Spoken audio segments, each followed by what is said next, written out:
un des véhicules.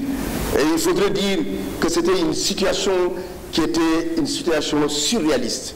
C'est face à cette situation qu'on a pu voir peut-être une situation extraordinaire.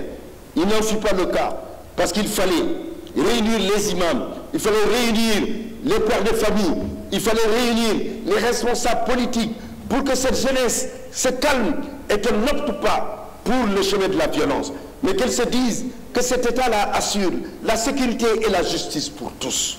Aujourd'hui, cette jeunesse a compris. Et je voudrais aussi préciser que le procureur est en train d'entendre les parties civiles et que les parties civiles entendues, on saura sans doute réellement ce qui s'est passé. Et il faudrait dire aussi que les journalistes qui ont eu donc une situation difficile, que ces journalistes n'étaient pas poursuivis en tant que journalistes, mais que c'était des journalistes qui étaient confondus. Alors, dans le cadre d'un groupe, et nous disons de toute façon, dans toutes les situations, la liberté de la presse doit être assurée. Dans toutes les situations, comme dans une démocratie comme la nôtre, les journalistes doivent pouvoir exercer librement le travail dans les meilleures conditions et pouvoir se déplacer sur l'ensemble du territoire sans crainte, sans peur, avec la conscience qu'il y a une sécurité qui leur sera assurée. Mais il y a la justice divine.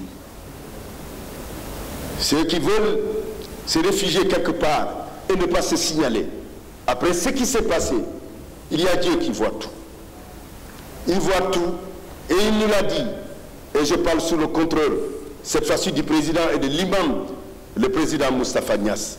Dans la sourate Izazur Zulati, il le dit clairement, Faman yaman miskhar rajarati khayran yarau. Faman yaman miskhar rajarati sharran yarau.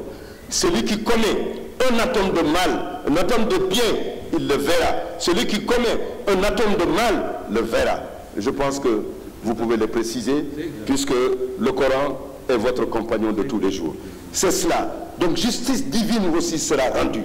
Et je voulais parler à la mère donc, de Ibrahima Diop, alors Madame Mariama Guindo, que justice leur sera rendue et dans tous les cas.